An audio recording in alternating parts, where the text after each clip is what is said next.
Amados, o grupo, para quem está chegando a primeira vez, nós estamos no 4º ano, né, de grupos de estudo. Nós já estudamos o livro de Romanos, o livro de Gálatas e o livro de Efésios. E agora, Filipenses. Nós funcionamos nesse sistema de grupo porque nós fomos entendendo que esse é o melhor sistema. Nós poderíamos dar várias aulas aqui, gravar várias aulas, mas não é o modelo ideal. Então nós mesclamos aulas com o grupo de estudos, com o nosso compartilhamento. Você vai ver que na próxima aula, na próxima quinta, nós vamos sentar todos juntos. Não sei como nós vamos fazer um círculo desse tamanho, mas nós vamos tentar. E nós vamos compartilhar versículo a versículo o tema do dia. Então nós vamos passar pela carta inteira, versículo a versículo, na verdade. No meio do caminho nós vamos ter algumas aulas, inclusive o professor Everson, o pastor Everson vai estar conosco em uma delas, tá bem? O pastor Everson tem nos ajudado na questão da tradução direta do texto. Então nós temos traduzido o texto do grego para o português em uma tradução direta para melhor compreensão e trazer aqui as percepções já mastigadas para vocês, tá bem? Essa primeira aula será um modelo de aula expositiva, o outro grupo de estudo, vamos ter 4 encontros de grupos de estudo, mais uma aula, mais 4 encontros, outra aula e assim por diante até terminar em agosto. Então nós estamos indo até agosto, amém? Começando hoje e indo até agosto. Importante você lembrar, toda primeira quinta-feira do mês não tem nosso encontro. Tá bom? Porque nós temos aqui a reunião geral de liderança. Então põe no seu calendário, toda primeira quinta do mês não tem o grupo de estudos, tá bem? Será a reunião de liderança. Outra dica que eu quero dar é a questão de você fazer as leituras, tá bem? Toda vez que nós formos ter um encontro, você já vai saber, nós vamos enviar no grupo, mas isso está na sequência. Vai ser um capítulo da Bíblia, um trecho da Bíblia, que nós vamos passar, junto com o livro do pastor Hernandes Dias Lopes. Então, a divisão do pastor Hernandes é a divisão que nós vamos usar, sempre. Vocês veem lá, capítulo 1 do Hernandes, ele coloca lá quais são os capítulos da Bíblia e os versículos, certo? Aquela divisão é a divisão que nós vamos usar, a cada encontro, né? Então, mas nós vamos mandar no grupo também, então não fique preocupado, mas sempre faça as leituras antes de vir, porque o grupo de estudos ele é diferente de você assistir uma aula só. Se você não participar, ativamente, você não vai absorver o conteúdo, beleza? Ele é invertido. Numa aula expositiva só o professor fala, no grupo de estudos inverte-se, nós construímos junto algo aqui. Então você precisa vir preparado para você não ficar boiando, para você conseguir contribuir com o texto, para não ficar eu acho. Amém? Então você estudou antes, leu e trouxe suas percepções para colaborar. Quero aqui também, assim, antes da gente começar, dar os parabéns, porque 95% entregaram o roteiro. Parabéns pelo esforço. Outros 3% entregaram pela metade. Tá bom também. E tem uns 2 que não se emenda, que já é coisa antiga. Parabéns, viu? A carta aos Hebreus diz que aquele pastor estava reclamando com a sua congregação porque eles se tornaram lentos para aprender. Ele tinha coisas importantes para dizer, mas a congregação se tornou lenta para aprender. E isso resultou numa imaturidade espiritual.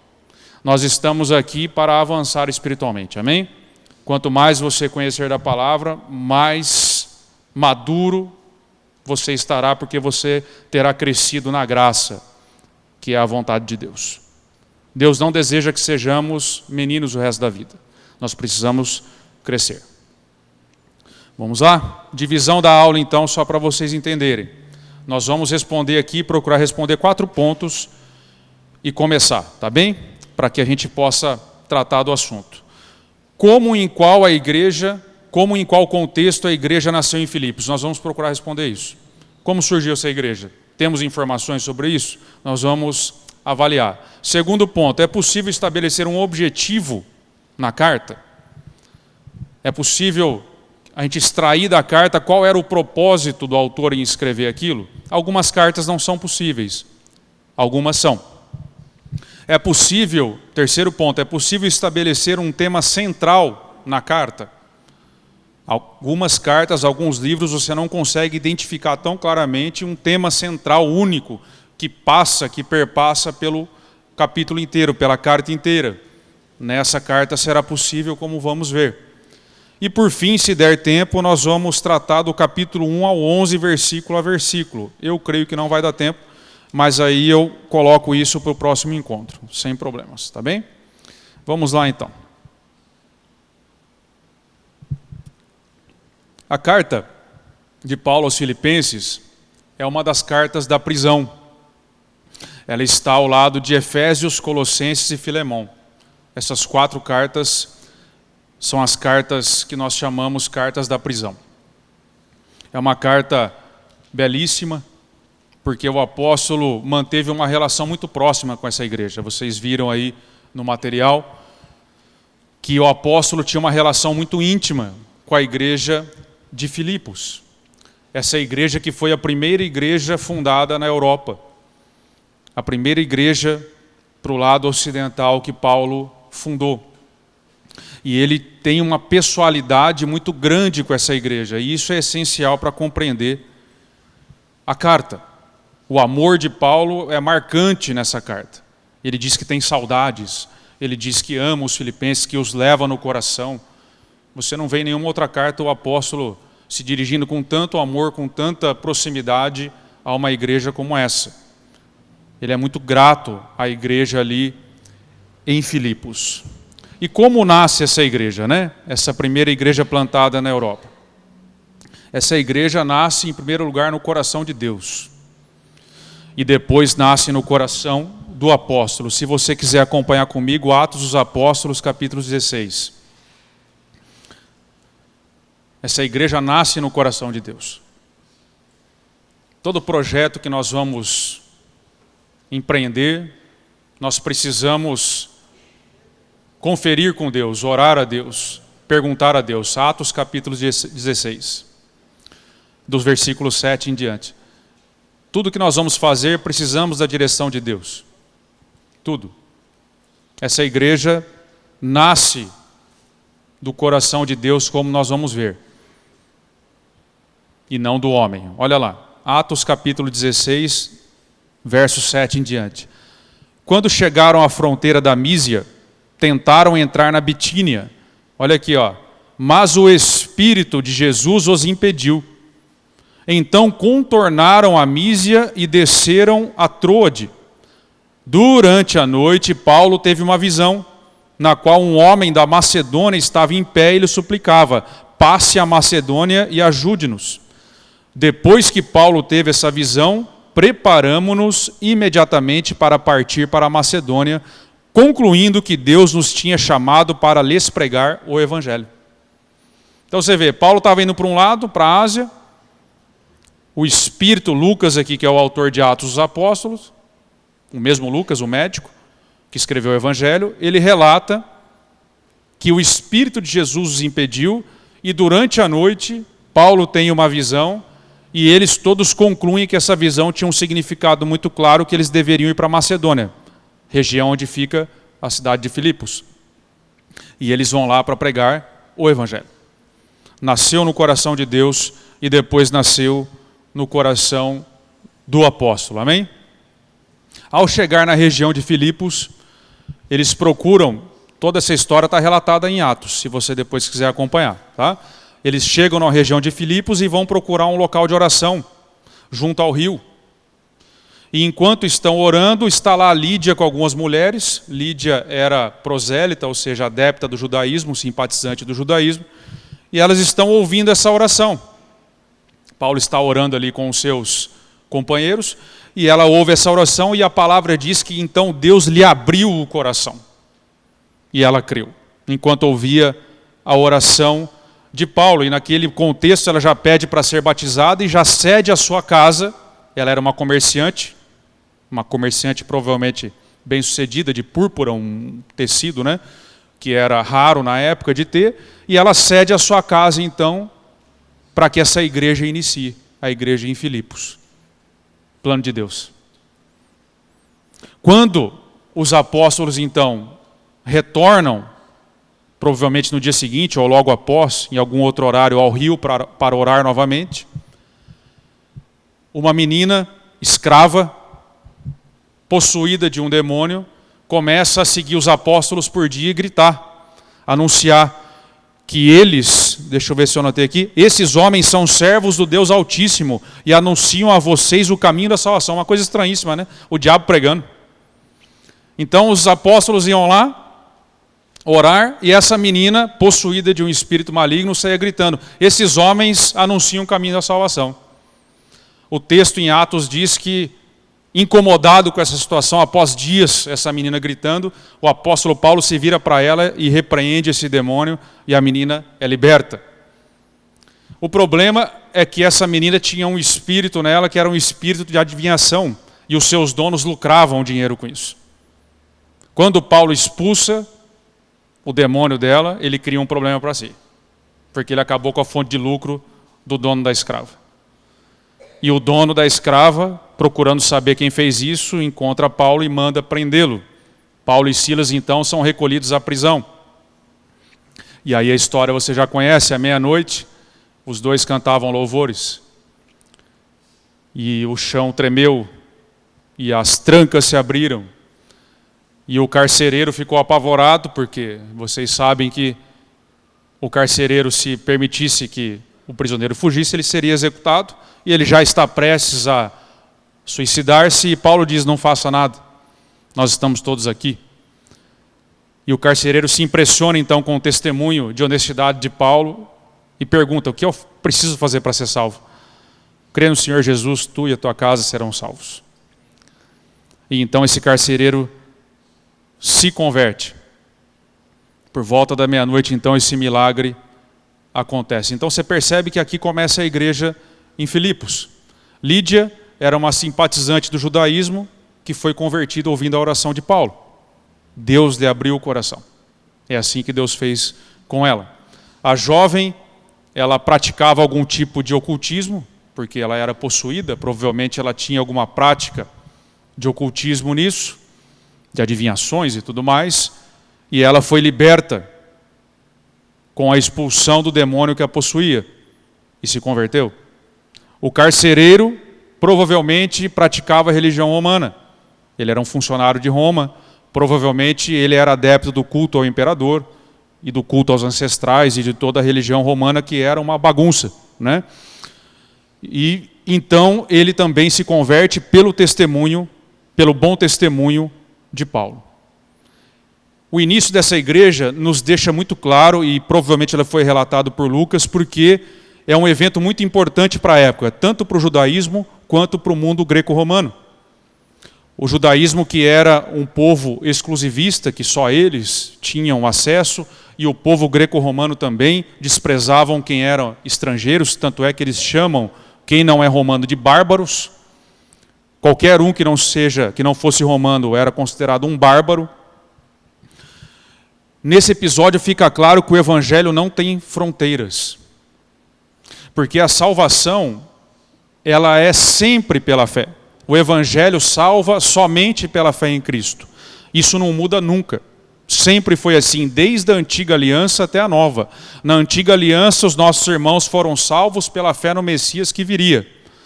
Do lado da ressurreição para cá, nós somos salvos pela fé no Messias que já veio. Sempre pela fé. Mas esse texto, essa história deixa claro que, muito embora a salvação seja sempre pela fé, o Espírito Santo vem sobre nós da maneira como Ele deseja, de formas diferentes. Com Lídia foi de um jeito, com a menina escrava foi de outra, com o carcereiro foi de outra. Nós precisamos compreender isso. Os testemunhos são diferentes, a forma como Deus trabalha são diferentes. O meio de salvação é o mesmo, mas a forma como Deus vem sobre nós é diferente. E isso Deus estava deixando claro, o Espírito Santo estava deixando claro, que não existem fronteiras geográficas, étnicas, sociais para o Evangelho. Ele salvou uma comerciante, salvou um funcionário público romano e salvou uma escrava. No mesmo contexto. Assim começou a igreja de Filipos. Amém? Isso para o início da igreja foi extremamente importante. Talvez você ouvir isso hoje não soe muito importante, mas imagine naquele contexto em que o cristianismo estava saindo do judaísmo. Em que a igreja tinha muitas dúvidas ainda do que praticar e do que não praticar. Lembra lá do concílio de Jerusalém, que Tiago se reúne, se tem que circuncidar, se não tem, Paulo vai lá apresentar Timóteo perante ele, Tito, leva Tito juntamente com ele para fazer essa argumentação. Então, tudo estava sendo definido ali, naquele momento. Quando o Espírito Santo salva uma escrava, um romano e uma simpatizante do judaísmo, assim como quando vem sobre Cornélio, está dizendo que o Espírito Santo é para todos. Ele não está mais limitado a uma fronteira, a um povo específico ou a ninguém. E também para aqueles que eram gregos ou romanos, greco-romanos ali na época, naquele contexto, teria que começar a entender que também essa fronteira caía com o Evangelho. Você podia até ser senhor de um escravo, mas você deveria tratá-lo como um irmão daqui para frente. Assim como Paulo fala com Filemão. Trate-o como um irmão, porque agora ele se converteu. Não é apenas mais um escravo. Amém? Então tudo muda com aqueles que pertencem ao povo de Deus. Essa graça transformadora que nós vemos nesse episódio é o mesmo evangelho que pregamos hoje. Exatamente o mesmo, nós pregamos uma graça que transforma. Você percebe que Lídia, uma comerciante, agora ela cede a sua casa imediatamente para a igreja começar. Ela imediatamente compartilha os seus bens. Aquela menina abandona aquela sua fonte de lucro, ligada ao ocultismo, de adivinhação, ela abandona essa prática. E o funcionário público, que o texto relata que antes causava feridas em Paulo, agora o texto fala que o carcereiro limpava e cuidava das feridas de Paulo, enquanto ele estava lá. O Evangelho, a graça, ela transforma, ela precisa nos atingir de uma forma que nos muda. Não existe homem nessa face da terra que Deus tenha colocado a mão que não tenha sido transformado. Caso contrário, Deus não colocou a mão nele. Todos mudam radicalmente. Assim começa a igreja de Filipos que nós estamos estudando, com uma ação maravilhosa do Espírito Santo, uma ação nunca vista antes do Espírito Santo. A promessa antiga de que o Espírito seria derramado sobre toda a carne começa a se cumprir de uma forma cada vez mais efetiva, e os discípulos vão percebendo isso e vão entendendo esse plano de Deus e vão obedecendo a Deus como Paulo fez, obedecendo a visão que teve daquele homem chamando por socorro na Macedônia. Amém? É assim que começa a igreja. E qual que é o contexto dessa igreja? Estudos apontam que essa igreja era bem pequenininha, cerca de 40 pessoas, mais ou menos. Igreja bem pequena. Estimativas. Não há consenso sobre isso, mas existem estudiosos que apontam cerca de 40 pessoas. Algo em torno disso. Seja como for, 40, 100, 150, 20, o contexto é de uma igreja pequena, numa metrópole romana, que sofria pressão de Roma. Ser cristão nessa época não era algo tranquilo, irmãos. Quando nós vamos ler a carta, nós precisamos ter essa informação em mente. Filipos era uma cidade que recebeu a honra de recebeu uma comenda de Roma, em que ali era de fato uma colônia romana, ou seja, a cidade tinha o direito de usar as roupas de Roma, de falar o latim, de praticar as mesmas práticas de Roma. Esse título era concedido a algumas cidades, Filipo era uma delas. Nessa cidade, o funcionalismo público de Roma estava mais presente, por conta desse título. Você tinha mais romanos ali. Você tinha as instituições romanas ali. E certamente o culto ao imperador era praticado de uma forma intensa, talvez mais do que em outras cidades que não tivessem esse título. Culto ao imperador é o seguinte: o imperador é considerado uma divindade. Toda vez que você lê na Bíblia a palavra Senhor, isso era uma afronta ao imperador, porque Senhor era César. Toda vez que você vê que Jesus traz a paz, ou provê algo, isso era uma ofensa ao imperador, porque esses eram títulos do imperador. E a religião romana incorporou o culto ao imperador em determinado momento, porque passou a considerá-lo uma divindade realmente. E as pessoas o adoravam, fazia parte. Se você não o fizesse, você estava fora da vida social romana, da vida econômica romana. Se você fosse um cristão, você estaria automaticamente fora da vida econômica romana. Se você fosse um judeu, seria menos pior. Os judeus conseguiram alguns direitos perante os romanos. Os cristãos não. Só muito tempo depois de muita perseguição que o imperador baixou o decreto para parar de perseguir os cristãos e tempos depois tornou o cristianismo a religião oficial. Mas por 300, 400 anos, couro e choque. Nessa época aqui, que é o primeiro século, perseguição total. Perseguição total. Não tínhamos, os nossos irmãos não tinham vida fácil. Lídia, que era uma comerciante, certamente começou a ter problema depois que ela se tornou uma cristã. Com certeza ela começou a ter dificuldade de conseguir os seus alvarás. Com certeza ela começou a ter dificuldade de vender sua mercadoria. Com certeza ela perdeu muitos negócios. Essa menina escrava, certamente ela ficou na miséria, porque o que ela faria? Certamente ela não tinha uma fonte de renda muito fácil. E certamente esse carcereiro enfrentou problemas, porque ele era, pela sua profissão, obrigado a prestar culto ao imperador. E agora? Que ele não se dobra mais ao imperador. Essa cidade, essa igreja, melhor dizendo, pequena, numa metrópole romana, prestando culto ao imperador, era uma igreja indefesa e perseguida. Era uma igreja que sofria uma pressão enorme. E agora o apóstolo Paulo, na carta que lemos, está comunicando à igreja mais uma notícia horrorosa. O seu líder estava preso por Roma, em razão do evangelho. E eles eram uma igreja na casa de Lídia.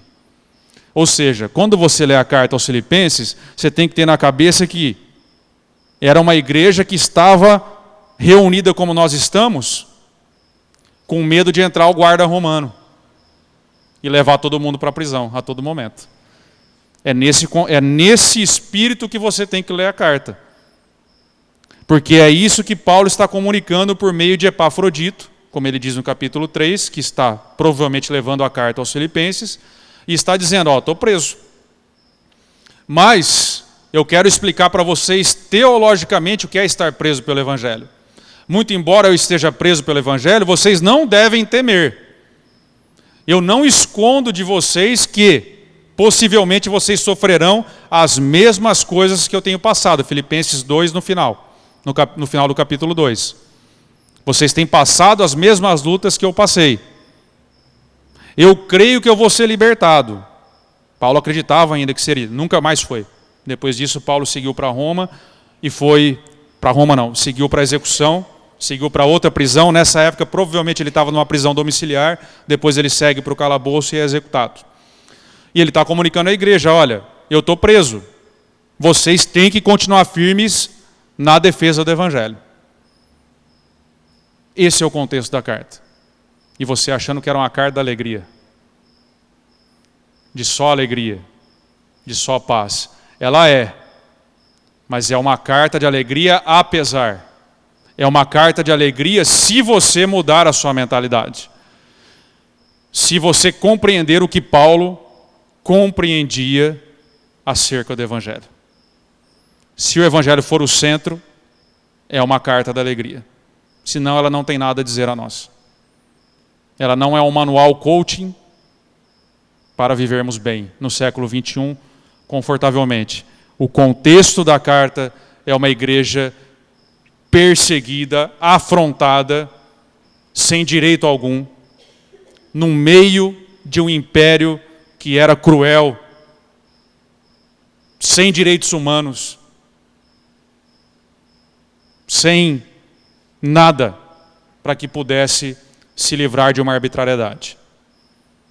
Existe um teólogo que era advogado também nessa época, se chama Tertuliano. Se você quiser procurar esse material, é muito bom. Chama Exortação aos Mártires. Ele fez uma peça defendendo os cristãos várias vezes perante César. E os cristãos foram absolvidos algumas e condenados outras. Porque o Império Romano fazia questão de perseguir os cristãos nessa época. Era uma igreja assim. Era uma igreja sem defesa. Eles não podiam negar a Cristo e estavam nesse contexto de perseguição.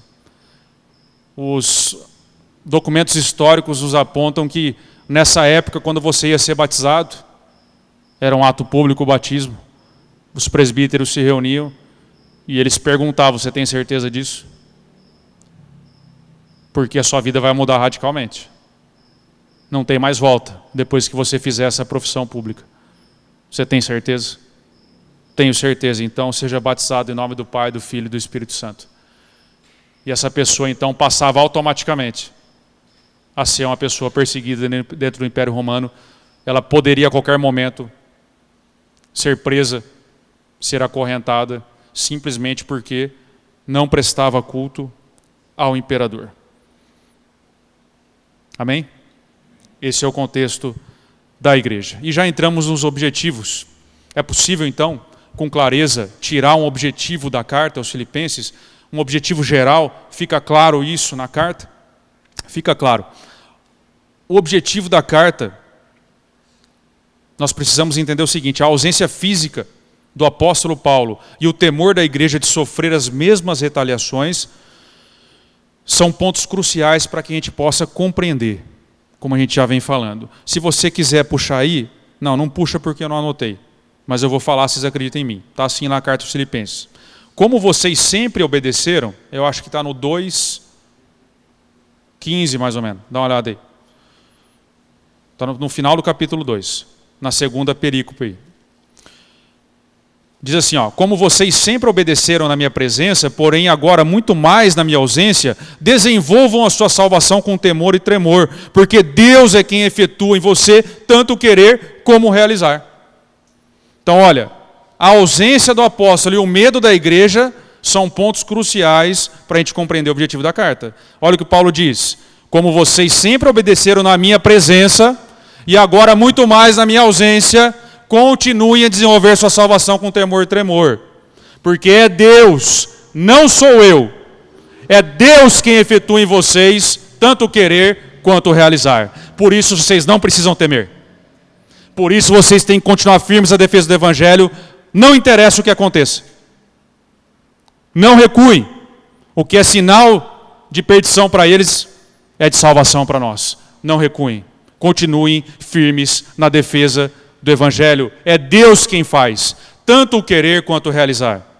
Foi Deus quem me guiou até vocês para começar essa igreja. Foi Deus quem continua ela. É Deus quem continua. É Deus quem levará ela aonde Ele quer.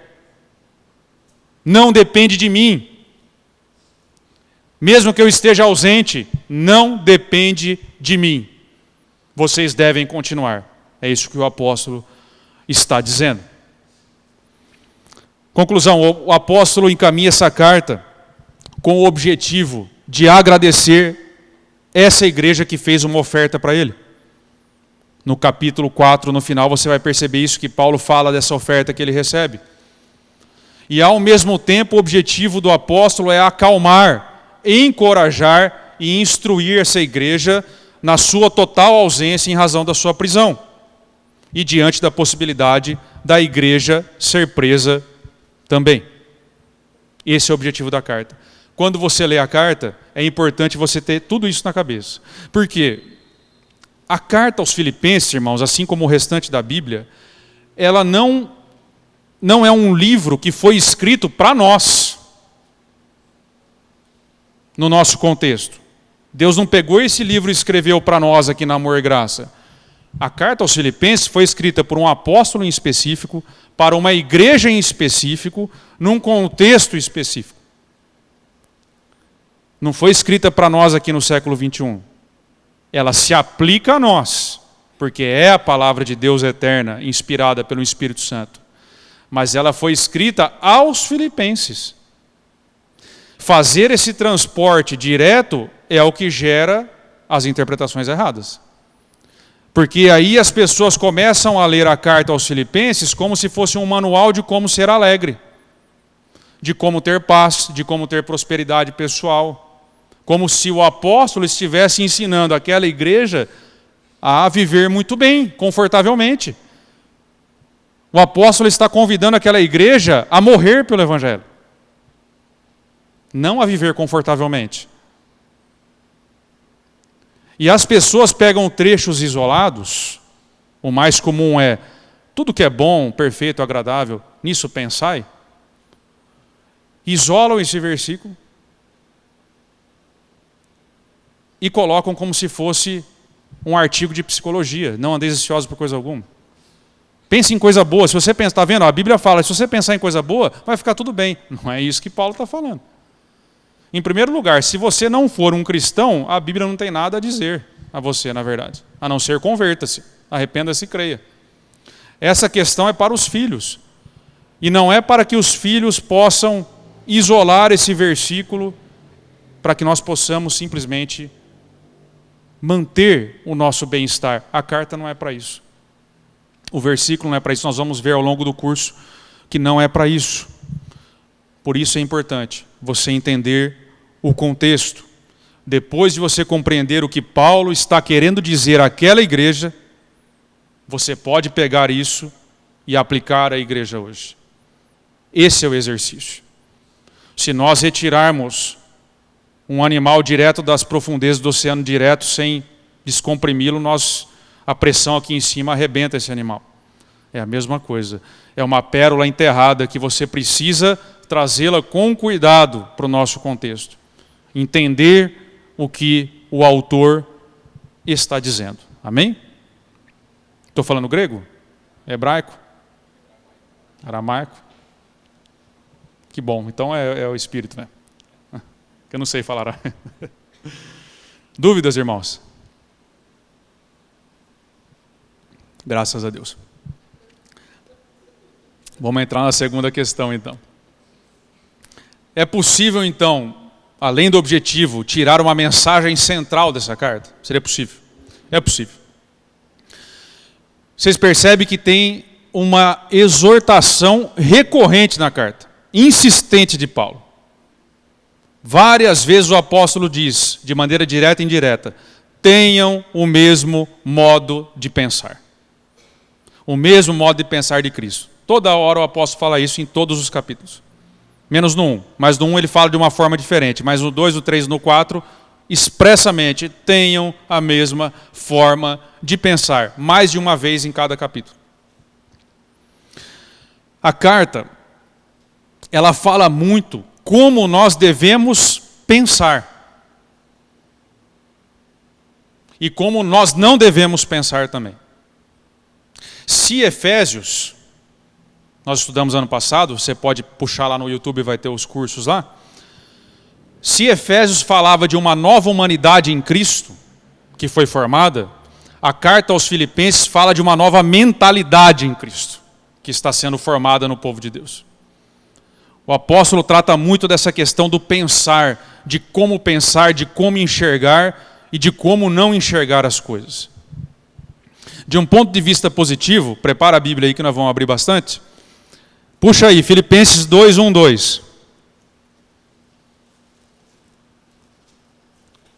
Paulo vai falar de uma mentalidade no Evangelho.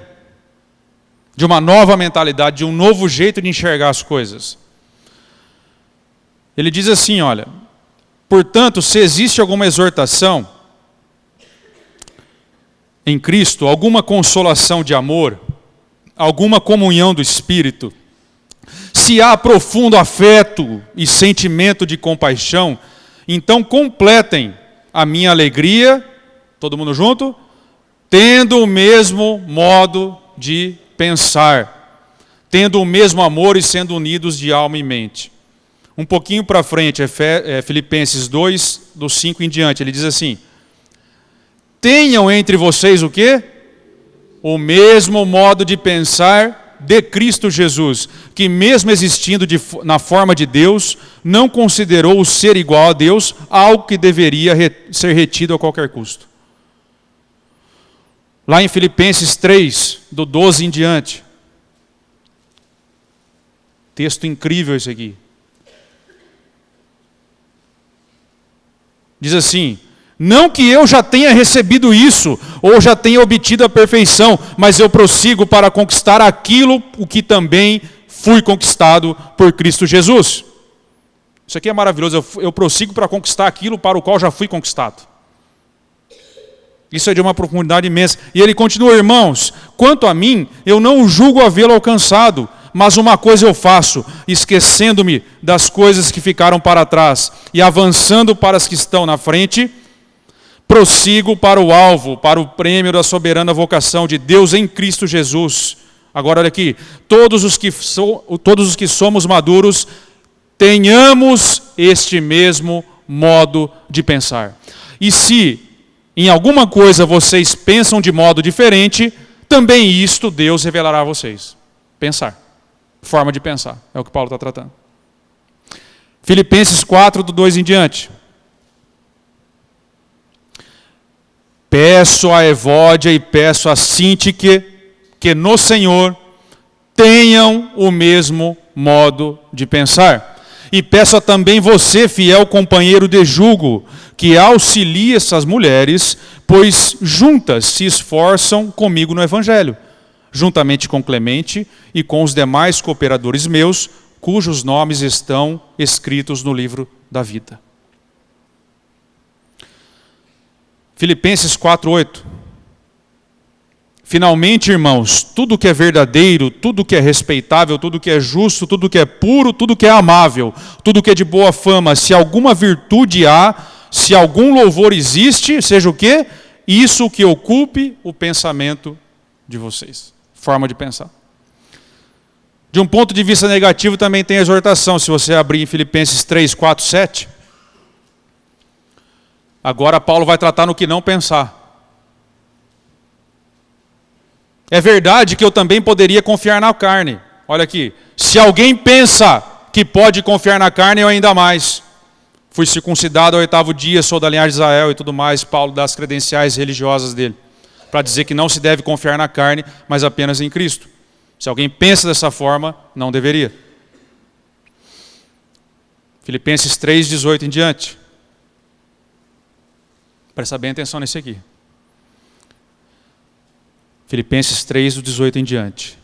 Pois muitos andam entre nós, dos quais repetidas vezes eu lhes dizia, e agora digo até chorando, que são inimigos da cruz de Cristo. O destino deles é a perdição, o Deus deles é o ventre, e a glória deles está naquilo de que deveriam se envergonhar, visto que só pensam nas coisas da terra.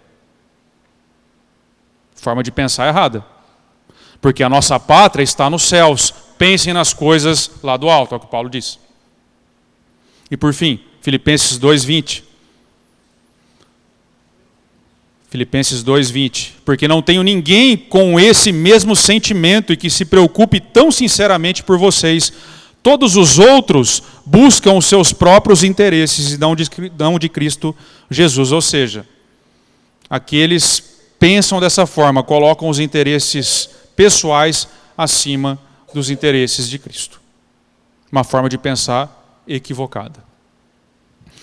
A exortação de Paulo, então, na carta, por toda a carta, é que nós tenhamos o mesmo modo de pensar em Cristo, o mesmo modo de pensar do Evangelho, e que não tenhamos uma forma de pensar puramente humana. É isso que Paulo está ensinando essa igreja que estava sendo perseguida, que poderia ser, que o líder estava preso por conta do Evangelho, essa igreja que estava assustada, ele está fortalecendo a mentalidade dessa igreja, colocando a forma de pensar que Cristo pensava, porque Cristo era indomável na sua mente. Cristo possuiu a sua missão até a morte, até o fim. É isso que Paulo está formando nessa igreja. Uma igreja de homens corajosos, de homens e mulheres corajosos. Não uma igreja que iria afinar para Roma. uma igreja que seguiria até o fim na sua missão. É isso que o apóstolo está fazendo. Esse é o modo de pensar. E Cristo deixou muito claro o modo que ele pensava. Não precisa nem abrir a Bíblia para isso aqui, vocês conhecem o versículo. Jesus deixou muito claro o que ele pensava da vida. Olha o que ele diz a certa altura: aquele que quiser encontrar a sua vida, a perderá. Mas aquele que perder a sua vida em favor de mim e do Evangelho, a encontrará. É o que Paulo está dizendo. Filipenses, percam a vida de vocês em favor do Evangelho, porque se vocês procurarem encontrar a sua vida, se vocês procurarem ajeitar com Roma, não vai dar certo, vocês vão perder. Vocês vão ser condenados junto com Roma. Mas se vocês perderem até a sua vida, como eu estou preso por causa do Evangelho, vocês encontrarão a vida verdadeira. Essa é a forma que Cristo pensava. Foi isso que ele ensinou. Tenho essa mesma mentalidade. E que desafio, né? É ter a mentalidade de Cristo. Que desafio para nós é viver dessa forma como Cristo viveu, que não usou do seu direito de Deus, porque ele era Deus. Ele estava na mesma posição que o Pai. Mas a carta aos Filipenses diz que ele não se apegou a isso. Mesmo sendo Deus, ele considerou o outro em maior honra. Quem que é o outro? Deus Pai. Em favor do Evangelho, em primeiro lugar em favor de Deus Pai, em segundo lugar em nosso favor. Ele considerou o outro, que era o seu igual, Deus como ele, em maior honra, porque ele veio para honrar o Pai e fazer toda a sua vontade. Ele se esvaziou completamente do que ele pensava.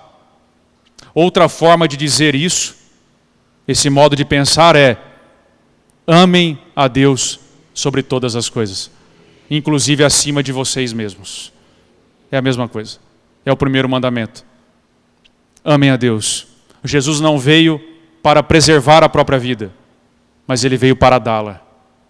Ele não veio para ser servido, ele veio para servir, porque o Evangelho está acima de tudo. Jesus veio inaugurar o Evangelho, trazer as boas novas, porque o Evangelho está acima até da própria vida dele. Isaías diz que ele veria o fruto do seu penoso trabalho e ficaria satisfeito com aqueles que foram salvos.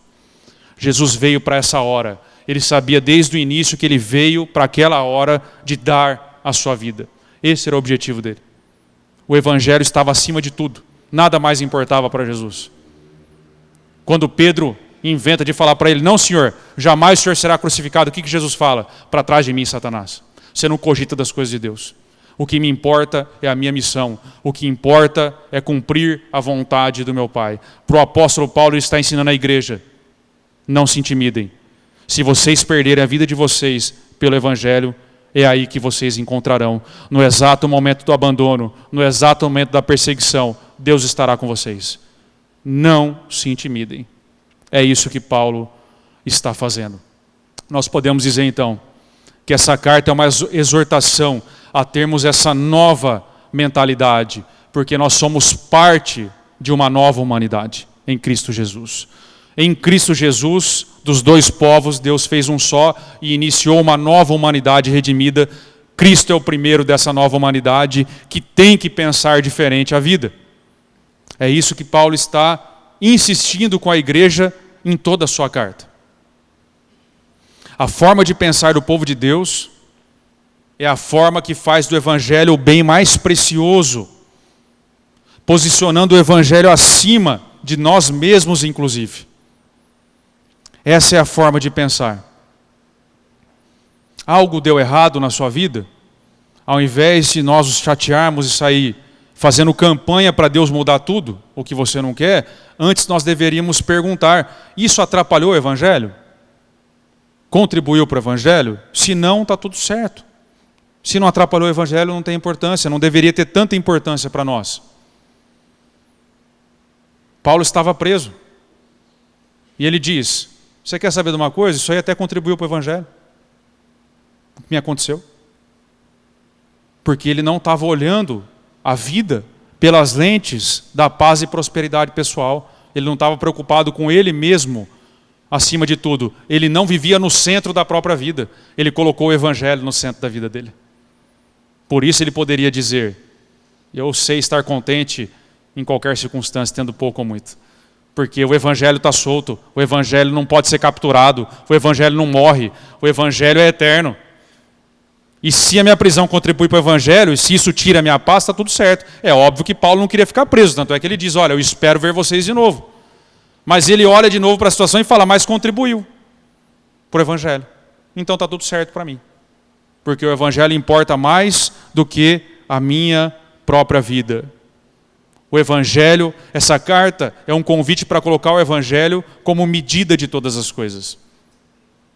Em todas as circunstâncias. Nós vamos ver aqui agora. Em todas as circunstâncias, o evangelho tem que ser vivido por nós. Porque nós somos salvos pelo evangelho e continuamos vivendo por meio desse evangelho em todas as situações. Nos relacionamentos, na vida, no trabalho. Nós nunca deixamos o evangelho para trás. Ele continua presente em nossa vida em todo momento e Paulo demonstra isso. Aliás, a bronca que Paulo dá em Pedro em Gálatas é porque Pedro parou de viver o evangelho. Pedro não estava comendo com os gentios porque estava com medo de desagradar os judeus. Em Gálatas diz que Paulo resiste face a face porque ele não estava vivendo o evangelho que ele pregava. Que todos nós somos filhos do mesmo pai e irmãos. Não é só uma questão de salvação, é uma questão de conduta agora do povo de Deus, de mentalidade, de forma de pensar. Paulo se preocupa com todos esses aspectos. Confere comigo aí, essa medida de Paulo para todas as coisas. Filipenses capítulo 1, verso 5. Puxa lá. Percebe comigo como que o evangelho é a medida de todas as coisas para Paulo. Paulo só vive por meio do evangelho. A lente do evangelho está nos olhos de Paulo. Olha lá. Dou graças pela maneira como vocês têm participado do quê? Da proclamação do evangelho. O evangelho, a forma como os filipenses estavam proclamando o evangelho, é o motivo de Paulo elogiá-los. O apóstolo não elogia aquela igreja porque ele gosta deles, simplesmente, pelo gosto pessoal apenas. Não é um partidarismo, eu gosto dos irmãos aqui, então eu estou elogiando. Qual que é a medida do elogio de Paulo? A forma como eles estavam proclamando o evangelho, contribuindo para o evangelho, financiando Paulo para pegar o evangelho e mantendo-se firmes numa cidade hostil ao evangelho. Ele estava dando graças a Deus por isso e elogiando os filipenses por isso. E a pergunta que nós temos que fazer, porque nós estamos estudando a palavra para sermos transformados, amém? Nós temos que perguntar a nós mesmos: nós elogiamos alguém que prosperou na vida ou alguém que avança o evangelho? Quem que nós admiramos mais nessa vida? As pessoas que estão aí na mídia e que são os ídolos desse mundo? Ou aqueles que lutam dia após dia para avançar o evangelho? Eu admiro meus líderes de célula, que estão toda semana lá, os líderes de célula dessa casa, o pastor dessa casa, são esses que eu admiro, que eu vejo lutando pelo evangelho. Quem é que nós elogiamos? Porque o apóstolo Paulo, ele não seria uma pessoa reconhecida no mundo de hoje. Ele não estaria na mídia. Só na prisão, né, talvez, né? Aí aparece, né? Porque aí prendeu um cristão, aparece. Mas ele não seria alguém reconhecido no mundo corporativo, nem no meio eclesiástico, na verdade, porque Paulo terminou decapitado, recebendo oferta dos irmãos. Não tinha lá muito recurso, parece, para o final da vida. Não contratou advogado. Entende? Então, assim, ele não seria alguém que seria exaltado, talvez, como alguém com um grande ministério. João Batista, menos ainda. Jesus, menos ainda. Terminaram seus ministérios de uma forma que o mundo considera deplorável, que Roma considerava deplorável. Mas nós sabemos que esses homens cumpriram as suas missões. E Deus os conhece. E foram indomáveis nos seus propósitos. E nós temos que tomar cuidado de, como igreja, não expulsar homens como esses. E acolher pessoas que não deveriam ser elogiadas, porque não avançam o Evangelho. O critério é sempre o Evangelho. Nós precisamos, irmãos, corrigir a nossa leitura da carta. Se você lia a carta ou qualquer livro da Bíblia de forma que Deus está simplesmente a todo momento falando com você de promessas para o seu bem-estar pessoal, precisa ser ajustada essa leitura. Nós não podemos ler essa carta como simplesmente uma carta para bem-estar, porque o pastor que escreveu essa carta morreu decapitado pelo Evangelho. E elogiou essa igreja pela firmeza que proclamava o Evangelho. Essa é uma carta, irmãos, que é dolorida, na verdade, porque ela nos arranca de nós. Ela nos tira do centro da nossa própria vida para colocar o Evangelho no lugar. O bem mais precioso da nossa vida não pode ser a nossa própria vida. Tem que ser o Evangelho que nos salvou. Porque Jesus é melhor do que a própria vida. Ele é o Deus da nossa vida. Ele é tudo em nossa vida. Ele é a vida. Ele é a ressurreição e a vida. E nós estamos em Cristo, nós estamos nele. Pensamos mais então em interesses próprios ou nos interesses de Jesus? É esse o critério que Paulo escolheu para elogiar Epafrodito e a igreja em Filipos. A forma como participam do Evangelho, a forma como esses homens e essas mulheres colocaram os interesses de Jesus acima dos próprios interesses. É esse o motivo pelo qual Paulo elogia essa igreja. Segundo ponto aí que eu quero trazer para vocês, de como o Evangelho é a medida de todas as coisas para Paulo. Filipenses 1:12. Já até entramos, Quero ainda que saibam que as coisas que me aconteceram têm até contribuído para o progresso do Evangelho. Você vê que a medida para Paulo avaliar as tragédias na vida dele é o Evangelho. Não é se ele está bem ou não. Não é se está tudo certo com ele ou não. Naquela época a prisão não era agradável, uma prisão domiciliar, mas ele estava acorrentado a um soldado 24 horas por dia. Assim funcionava. Ele não tinha privacidade alguma em nenhum momento do seu dia. Não tinha prazer nenhum. Mas ele usou aqueles momentos para converter a guarda pretoriana. Porque para ele é o Evangelho que importa, não é a sua paz pessoal. É óbvio, né, irmãos, que Paulo pediu para ser libertado para Deus. Ele queria ser libertado. Ele orou por isso. Claro que ele fez isso. Mas, acima de tudo, seja feita sua vontade, Senhor.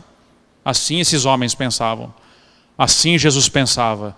Pai, se possível, passa de mim esse cálice, mas não seja feita a minha, mas a sua vontade.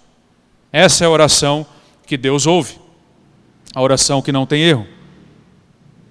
Somente se o Evangelho for o centro das nossas vidas, nós viveremos a vida cristã verdadeiramente. E nós temos que nos perguntar se nós avaliamos as tragédias que nos acontecem pela perspectiva da nossa paz e prosperidade e vontades pessoais ou pelas lentes do Evangelho. Acontece algo ruim com você, o que você pensa? Como que você avalia se isso foi bom ou se foi ruim? Se é gostosa a situação, se está tudo certo a situação, se ela é prazerosa ou se ela contribui para o Evangelho. É essa mentalidade que Paulo está nos convidando a crescer e a amadurecer. E não adianta olhar para o lado, porque se você está aqui é com você o papo mesmo. É com você a questão. Deus te trouxe aqui para isso. Para a gente dar um passo além. Acontece algo ruim no seu dia, por menor que seja. Qual é a lente que você coloca para olhar para aquilo? Ah, Senhor, de novo. Ah, Senhor. Lembra de Jonas, né? É justa a sua reclamação, Jonas? Entende? É uma forma diferente de olhar, uma mentalidade diferente para a vida. Não é só um conselho. Somente se o Evangelho for o centro da nossa vida, nós poderemos nos alegrar até numa prisão. Se ele não for, essa carta não tem validade para nós. É só se ele for o centro. Se o que importar para você for o Evangelho, aí não tem erro, você vai estar feliz em qualquer circunstância. Porque o evangelho nunca vai poder sofrer nenhum dano. Ele sempre vai estar sendo proclamado. Se você vive como um apóstolo para proclamar o evangelho onde quer que você esteja, no seu trabalho, na faculdade, na sua vida, se você acorda pedindo a Deus uma oportunidade para pregar o evangelho, e eu vou te falar, não tem uma vez que você ora isso que Deus não te dá uma oportunidade de pregar o evangelho. Pode experimentar, faz um teste amanhã. Acorda amanhã, não faz nada. Ajoelha e pede, Senhor, eu queria tanto proclamar a sua palavra, vai aparecer alguém. Pode ter certeza. Uma oportunidade diferente você vai perceber. Se você fizer dessa missão o centro da sua vida, você vai estar sempre alegre, as outras coisas vão perder importância. É isso que Paulo está ensinando. Se você sair do centro da sua própria vida, as coisas que vão acontecendo, que vão ficar aqui nessa terra, essas coisas terrenas, perdem a importância. E ganha importância a pátria celestial, para onde nós estamos indo. Quando nós olhamos para o que está adiante, as coisas aqui começam a perder importância. É o que Paulo está ensinando. E Paulo continua, né? Que ele diz assim, olha, tem uns que pregam o evangelho por sinceridade, mas tem outros que querem me fazer sofrer na prisão. Além de estar preso, Paulo estava sendo pirraçado. Mas a pirraça que fazem para ele, Paulo, olha, quer saber de uma coisa? Pouco me importa, porque o evangelho está sendo pregado. Eu fiquei sabendo que a pregação do cara é boa. Então eu não me importo se ele está me pirraçando. O evangelho está sendo pregado. Quando nós somos pirraçados, o que a gente faz, hein? É duro, né? Essas lentes, irmãos, que nós temos que ter. Filipenses 1, 27. Olha o que Paulo diz para essa igreja. Perseguida, acuada, sofrendo danos. Acima de tudo, vivam de modo digno do evangelho. Acima de tudo. Não interessa o que aconteça. Sejam dignos do evangelho. É isso que importa. A medida para Paulo de como nós devemos viver é essa. Não interessa o que nós estamos passando. Temos que viver de modo digno do evangelho. A aspiração do apóstolo para a vida é ser encontrado digno do evangelho e não ter uma vida boa. E eu não tenho conta de você ter uma vida boa. Eu espero que você tenha, que você me convide também. Para as coisas boas que você vive, não tem problema. Nós não temos que procurar a tragédia. A perseguição. Ela vem sem a gente procurar mesmo. E nós vivemos ainda num contexto relativamente razoável. Nós não temos o temor que a igreja de Filipos teve. Graças a Deus. E temos que continuar orando para que permaneça assim, diz a palavra. Mas a aspiração nossa não pode ser ter uma vida boa. Essa mentalidade de ler a palavra em primeiro lugar para benefício próprio precisa ser superada hoje. O evangelho não está a nosso serviço, somos nós que estamos a serviço do evangelho. Não é o evangelho que existe para tornar a nossa vida digna. Nós é que temos que viver de modo digno do evangelho, ainda que perseguidos. É o contrário. Somos nós quem devemos honrar o evangelho a Deus. Ao Deus do evangelho, não é Deus que está a nosso serviço. Muito embora Ele nos sirva. Porque Ele veio para nos servir, para nos salvar. Mas nós temos que tirar essa leitura. De lermos a Bíblia, a palavra, como um manual de benefícios próprios. Não é isso que Paulo está comunicando com a igreja. Ele está convidando a igreja a ter um pensamento muito mais excelente do que esse. Ele está convidando a igreja a ter um pensamento muito maior do que esse de buscar a palavra para ter benefício pessoal. Ele está dizendo, olha, existe um lugar que se vocês abrirem mão de si mesmos, se vocês abandonarem a si mesmos, vocês vão encontrar uma vida que jamais seria possível com qualquer tipo de prosperidade. A riqueza, fama, bem-estar, boa vida, não são capazes de dar a identidade como a cruz é capaz. Não é. Como o evangelho é capaz de dar, como a missão incorporada, encarnada em nossa vida é capaz. Se nós relativizarmos a missão, cultivaremos uma grave crise de identidade. O discípulo só é feliz se ele estiver cumprindo a sua missão. se ele estiver acima de tudo, vivendo de modo digno do Evangelho. Porque o nosso objetivo não é ser famoso no mundo, conhecido no mundo, é ouvir naquele grande dia, eu te conheço. Esse é o nosso objetivo, é ser encontrado pelo nosso Senhor como dignos, inclusive de sofrermos por Ele, se necessário. Porque Paulo diz que os filipenses receberam a graça não apenas de crer, mas também de sofrer por Cristo. Não é um manual de bem-estar. É um convite a nos tornarmos maduros em Cristo. Filipenses 1, 27 e 28. Paulo diz assim: lutando juntos pela fé do Evangelho, e que em nada se sentem intimidados pelos adversários. O motivo da luta é o Evangelho. Essa é a mentalidade de Paulo. Essa é a luta da sua vida. E Deus te pergunta hoje, qual é o motivo da sua luta? Pelo que você tem lutado? Qual é a luta da sua vida? Você tem coragem de ser preso por quê? Processado por quê? Você permitiria, como dizem Hebreus, ter o seu patrimônio, os seus bens saqueados? Por causa de quê? É uma pergunta que nós precisamos responder se nós queremos ser honestos diante de Deus. Nós temos coragem de morrer pela nossa família, pelos nossos bens, ou pelo Evangelho? Ou por tudo isso? Será que temos coragem de morrer pelo Evangelho? De perdermos pelo Evangelho? O Evangelho é de fato o motivo da nossa luta, onde nós gastamos todas as nossas energias?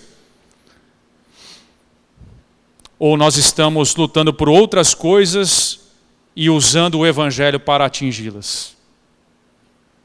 Usando a nossa fé para termos uma vida melhor. Usando a Deus para que nós possamos ter o que queremos. Tentando com as nossas orações curvar Deus à nossa vontade. Ou nós estamos lutando pelo Evangelho juntos? Precisamos escolher como Josué escolheu. Eu e minha casa serviremos ao Senhor. Vocês podem ir para onde vocês quiserem. É uma decisão que Deus nos chama até hoje. Continua, Filipenses 2:2. Tenham o mesmo modo de pensar, considerando os outros superiores a si mesmo. Você vê que a medida para Paulo é o Evangelho, até para as relações pessoais. Ou seja, ainda que o outro não seja superior a você, considere ele superior. Porque se Paulo está mandando considerar superior, é porque ele não é. Se você lida com alguém e essa pessoa não é superior a você, considere ela superior. Assim funciona o reino. E a pergunta é, será que nós somos capazes de nos interessar pela dor de quem não tem nada a nos oferecer? Porque quem não tem nada a nos oferecer é alguém inferior a nós. Será que nós conseguimos de fato nos interessar por isso? Será que ainda, em meio a tanto egoísmo, ainda somos capazes de pensar no outro como superiores a nós mesmos? Essa é a medida da relação de Paulo, do Evangelho. E eu vou dizer uma coisa para vocês, irmãos. Como é enriquecedor servir aqueles que nada podem te dar em troca. É uma das experiências mais nobres que Deus nos pediu a fazer. Eu atendi 3 pessoas semana passada. E as 3 não tinham a menor condição. Parei tudo para atendê-las. E eu aprendi como poucas vezes eu aprendi na minha vida. Situações na vida, situações em relação ao próprio Evangelho.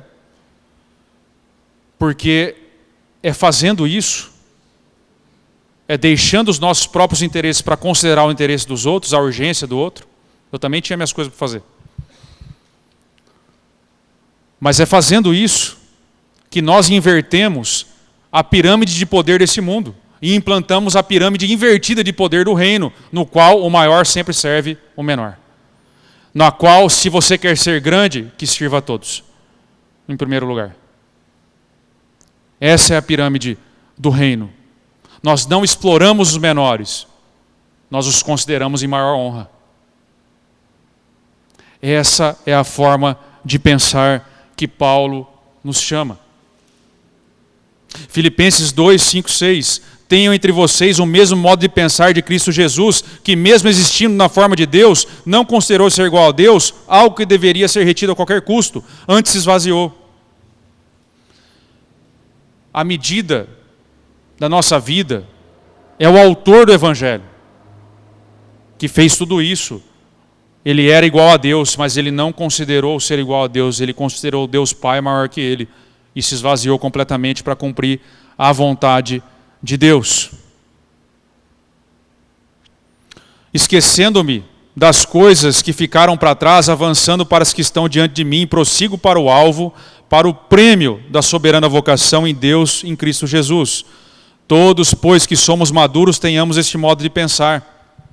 Paulo está nesse contexto falando o seguinte: olha, cuidado com os cães, cuidado com a falsa circuncisão, porque nós é quem somos a verdadeira circuncisão. Nós que nos gloriamos apenas em Cristo e não na carne, na circuncisão. Se alguém poderia se gloriar na carne, eu muito mais, porque eu fui circuncidado ao 8º dia, sou hebreu de hebreus, quanto à lei fariseu, quanto ao zelo perseguidor da igreja, eu sou tudo isso. Em termos de religião, ninguém consegue me superar. Mas isso tudo é esterco para ganhar Cristo. Eu reputei tudo como esterco para ganhar Cristo. Porque a forma de pensar o Evangelho não pode ser uma forma que você começa na força no Espírito Santo e termina na força do seu braço. Você não pode começar pelo Espírito e terminar na força do braço. Começar pelo Espírito e terminar na carne. Se você se gloria na carne ao invés de Cristo Jesus, tornou a cruz de Cristo inútil. A mentalidade, a forma de pensar o Evangelho, a salvação, é confiar totalmente em Cristo e nunca na carne. Nós não podemos começar pelo Espírito e terminar na força do braço. Deus não é um Deus como se ele desse assim, olha, a salvação, alguns tratam a salvação assim, Deus te dá um copo d'água e um pedaço de pão no meio do deserto, e agora, filho, você tem que atravessar até o outro lado, agora é com você, eu já te dei o que você precisava, no outro lado a gente se vê. É assim que Deus faz? Não é assim que Deus faz. Deus atravessa o deserto conosco, Deus vence o pecado em nós, porque é pelo Espírito Santo que nós os santificamos. Se pelo Espírito fizerem morrer as obras da carne, vivereis. Não é na força do braço. O pastor não abandona suas ovelhas. O pastor nos leva a parecer com eles, uma vez que nos alcançou. É essa advertência que Paulo faz aos Gálatas. Vocês começaram pelo Espírito e agora querem se circuncidar para a salvação. Se vocês se deixarem circuncidar, a cruz de Cristo é inútil. Porque vocês estão ressuscitando a lei de novo. O antigo marido de vocês, Romanos 7, vocês já morreram para a lei, para agora casarem com Cristo, o seu novo marido. Por que vocês estão ressuscitando isso? Cristo é suficiente. Esse é o modo de pensar maduro. E se alguém não pensa assim, Deus revelará, diz o apóstolo, a vocês. A confiança tem que estar 100% em Cristo e nunca na carne. E o apóstolo continua, eu peço a Evódia e peço a Sintique, que tenham o mesmo modo de pensar no Senhor. Ou seja, a medida para resolver desentendimentos é o Evangelho, é o Senhor, não é o que eu penso. Eu não vou tratar com o meu irmão de acordo com o que eu penso. Eu não exorto o meu irmão de acordo com o que eu penso. É de acordo com a palavra, o Evangelho. Só resolve conversar na igreja se todo mundo tiver o mesmo modo de pensar.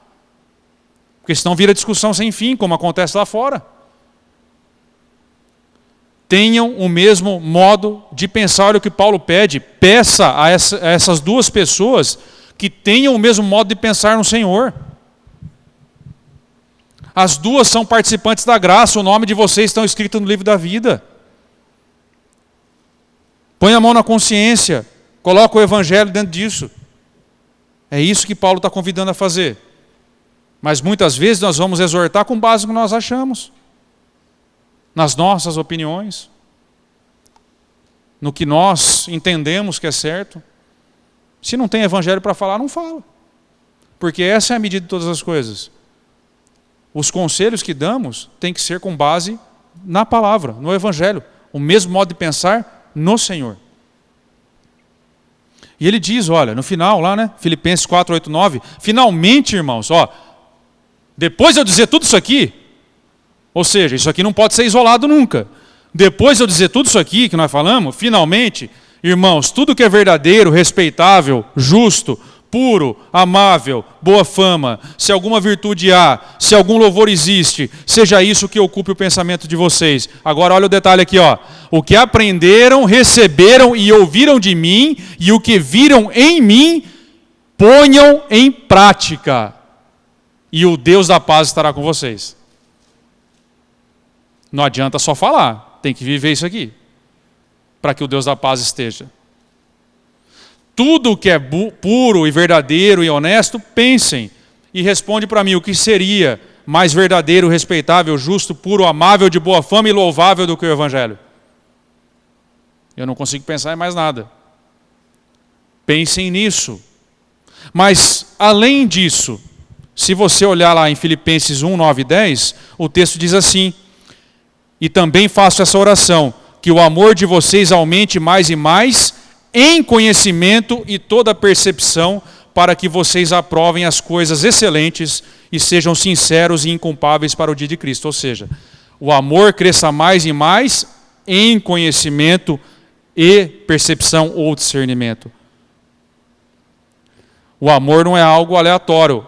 O amor cresce à medida que conhecemos a palavra de Deus.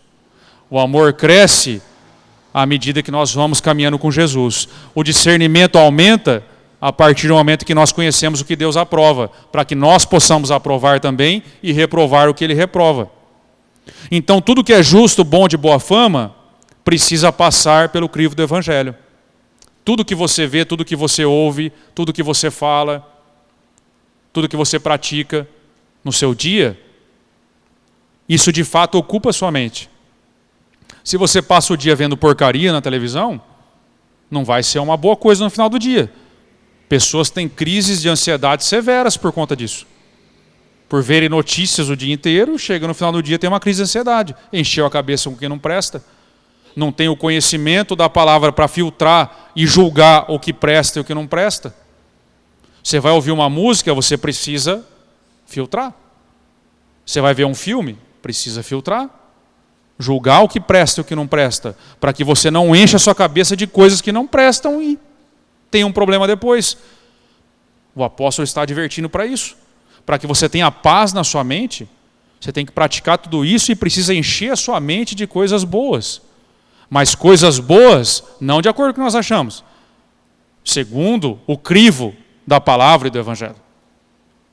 O que é bom segundo o que Deus fala que é bom, não o que nós achamos que é bom. Na verdade. Essa é a medida e a baliza que nós temos que ter. Amém? Estamos finalizando. Nós podemos dizer então e concluir que a ideia central da carta é justamente trabalhar essa nova mentalidade na igreja, na qual todos tenham essa forma de pensar no Senhor. Essa forma que nos tira do centro de nós e coloca o Evangelho no lugar principal. É essa mentalidade que coloca o Evangelho como medida de todas as coisas. Medidas para elogiar, medida para elogiar, para criticar, para olhar para as tragédias, para olhar os relacionamentos, os desentendimentos, para olhar o alvo que está à nossa frente, na forma de enxergar a fé que nos salvou, e também quando estamos sós com nossos pensamentos. O Evangelho também deve ocupar a nossa mente. Se nós fizermos isso, ainda que estejamos presos, poderemos nos alegrar. Ainda que a situação seja difícil para você, hoje você vai poder se alegrar. Ainda que pirraçados, afrontados, pisados, o Evangelho está solto, está livre, está inteiro, está sendo pregado. Se o Evangelho for maior que as suas vontades pessoais e que seu objetivo de vida, você vai poder dizer como Paulo, eu aprendi a estar contente em qualquer situação. Porque eu tenho o mesmo modo de pensar no Senhor. Eu sei ter muito, eu sei ter pouco. Tudo posso naquele que me fortalece. Amém? Coloque-se em pé, vamos orar. Vou deixar o versículo a versículo para a próxima aula, tá bem? Porque senão, acho que eu mato um aqui. De sono. Senhor Jesus, nós te agradecemos. Obrigado, Pai, pela sua palavra. Nós oramos, Senhor, e clamamos que o seu Espírito possa nos trazer essa maturidade, Senhor. Essa mentalidade que o Senhor deseja. Que nós tenhamos coragem de abandonar a nós mesmos e fazer do Senhor o centro de tudo nas nossas vidas. Nos faça, Senhor, uma igreja que seja digna do Evangelho. Uma igreja que viva dignamente o Evangelho. Porque tudo que nós queremos é ouvir do Senhor, servo bom e fiel, entra no descanso do teu Senhor. Nos conduza, Senhor. O teu Espírito Santo tem liberdade para fazer a obra e nos conduzir em toda a sua vontade. É assim que nós oramos, pedindo coragem, ousadia, pedindo poder, Senhor. Faz um avivamento em nós. Opera, Senhor, a sua vontade em nós. Nos enche com o seu Espírito. Distribua os dons à igreja, Senhor. É o que nós te pedimos, para que a sua vontade e o Evangelho continue avançando nessa terra. Em nome de Jesus, essa é a nossa oração. Amém e amém. Amém, irmãos. Obrigado, viu?